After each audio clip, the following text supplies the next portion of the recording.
చంద్రబాబుకి bill gates లేఖ. హైడ్రాలో driver పోస్టులకు పోటెత్తిన అభ్యర్థులు. భారత్లో మళ్లీ పెరుగుతోన్న కరోనా కేసులు.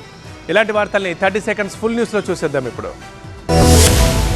ఏపీ సీఎం చంద్రబాబుకు లేఖ రాశారు గేట్స్ ఫౌండేషన్ వ్యవస్థాపకులు బిల్ గేట్స్. పేదలు, అట్టడుగు వర్గాల విద్య, ఆరోగ్యం, వ్యవసాయ ఉత్పత్తుల అభివృద్ధిపై గేట్స్ ఫౌండేషన్ తో ఏపీ ప్రభుత్వం ఒప్పందం చేసుకోవడంపై అభినందనలు తెలిపారు. పాలనలో టెక్నాలజీ, ఇన్నోవేషన్ కు బలోపేతం చేయడానికి, మెరుగైన సేవలు అందించేందుకు మీరు చూపిన ఆసక్తి, చిత్తశుద్ధి, విజన్ కు ఇదే నిదర్శనమని బిల్ గేట్స్ కొనియాడారు.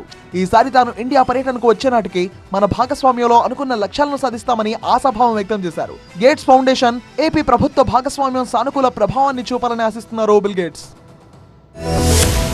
జూన్ 21వ తేదీన నిర్వహించే అంతర్జాతీయ యోగా దినోత్సవ ఏర్పాట్లపై ఏపీ సీఎస్ విజయానంద్ సమీక్ష నిర్వహించారు. విశాఖ రామకృష్ణ బీచ్ లో ప్రధాని మోదీ సమక్షంలో జరగనున్న యోగా దినోత్సవ వేడుకల్లో 5 లక్షల మంది ప్రత్యక్షంగా, 2 కోట్ల మంది పరోక్షంగా పాల్గొనేలా ఏర్పాట్లు జరుగుతున్నాయి. రాష్ట్ర వ్యాప్తంగా జిల్లా, గ్రామ స్థాయి వరకు జరిగే యోగా దినోత్సవ కార్యక్రమాల్లో ప్రజలు భాగస్వామ్యులు కావాలని సీఎస్ పిలుపునిచ్చారు. ప్రధాన వేదిక దగ్గర 5 లక్షల మంది ప్రత్యక్షంగా పాల్గొని యోగాసనాలు వేసేలా చర్యలు చేపట్టాలన్నారు. 2023లో గుజరాత్, సూరత్ లో నిర్వహించిన యోగా దినోత్సవ వేడుకను మించి ఘనంగా నిర్వహించాలని రాష్ట్ర ప్రభుత్వం నిర్ణయించింది.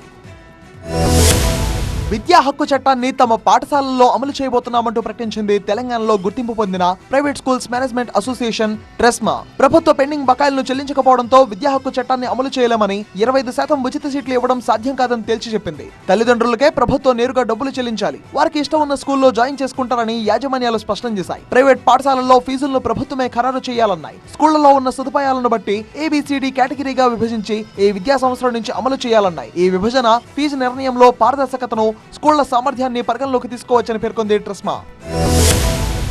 హైడ్రాలో ఉద్యోగాల కోసం అభ్యర్థులు పోటెత్తారు. హైదరాబాద్ లోని హైడ్రా కార్యాలయం ముందు బారులు తీరారు. 200 మంది డ్రైవర్ పోస్టుల కోసం హైడ్రా నోటిఫికేషన్ ఇచ్చింది. దీంతో ఈ డ్రైవర్ పోస్టుల కోసం దరఖాస్తు చేసుకునేందుకు వందల సంఖ్యలో నిరుద్యోగులు హైడ్రా కార్యాలయం ముందు క్యూ కట్టారు. అవుట్ సోర్సింగ్ పద్ధతిలో భర్తీ చేసుకునేందుకు 200 మంది డ్రైవర్ పోస్టులకు నోటిఫికేషన్ ఇచ్చింది హైడ్రా. మే 19 నుంచి 21 వరకు దరఖాస్తును స్వీకరిస్తారు. దీంతో మొదటి రోజు వందలాదిగా తరలి వచ్చారు అభ్యర్థులు. ఇటీవలే పోలీస్ కానిస్టేబుల్ ఎగ్జామ్ రాసి తక్కువ మార్కుల తేడాతో ఉద్యోగాలకు దూరమైన వారికి డ్రైవర్ పోస్టుల్లో ప్రాధాన్యత ఇస్తామని నోటిఫికేషన్లో తెలిపారు. దీంతో ఇటీవలే కానిస్టేబుల్ ఎగ్జామ్ రాసిన వారు కూడా హైడ్రా డ్రైవర్ పోస్టుల కోసం వచ్చారు. కరోనా మళ్లీ భయపెడుతోంది. మన దేశంలో యాక్టివ్ కేసులు పెరుగుతున్నాయి. ప్రస్తుతం యాక్టివ్ కేసుల సంఖ్య 257కు చేరింది. వారం రోజుల్లో 164 కేసులు నమోదయ్యాయి. కేరళ, మహారాష్ట్ర, తమిళనాడులో కొత్త కోవిడ్ కేసులు నమోదవుతున్నాయి. కేరళలో అత్యధికంగా 69 కేసులు నమోదయ్యాయి. పాజిటివ్ కేసులు పెరుగుతుండటంతో కేంద్ర ప్రభుత్వం అప్రమత్తమైంది. కోవిడ్ కేసులపై దృష్టి సారించింది. మన దేశంలో కోవిడ్ నియంత్రణలోనే ఉందని, ఆందోళన చెందాల్సిన అవసరం లేదంటూ కేంద్ర ఆరోగ్య శాఖ ప్రకటించింది. ఇక విదేశాల్లో సింగపూర్, హాంకాంగ్ లో కోవిడ్ కేసులు భారీగా పెరుగుతున్నాయి. దీంతో మన దేశంలో కూడా కరోనాపై అలర్ట్ గా ఉండాల్సిన అవసరం ఉంది. మహమ్మారి మళ్లీ విజృంభించక ముందే మేల్కొనాలి. ఢిల్లీలో ఎండ తీవ్రత పెరగడంతో విద్యుత్ డిమాండ్ గరిష్ట స్థాయికి చేరుకుంది. ఢిల్లీలో 5 ఏళ్ల రికార్డు బద్దలు కొట్టింది విద్యుత్ డిమాండ్. ఢిల్లీలో నిన్న సోమవారం మధ్యాహ్నం 3 గంటల 29 నిమిషాలకు రికార్డు స్థాయిలో 7,265 మెగావాట్లకు చేరుకుంది విద్యుత్ డిమాండ్. గత 5 సంవత్సరాల్లో విద్యుత్ కు సంబంధించి ఇదే అత్యధిక డిమాండ్.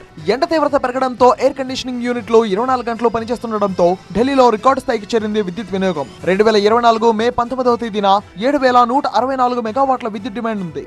ఈ ఏడాది ఆ రికార్డు బద్దలైంది. ఈ ఏడాది గత 5 ఏళ్లలోని రికార్డును బద్దలు కొట్టింది. మరోవైపు ఎండల తీవ్రతతో అల్లాడిపోతున్నారు దేశ రాజధాని వాసులు.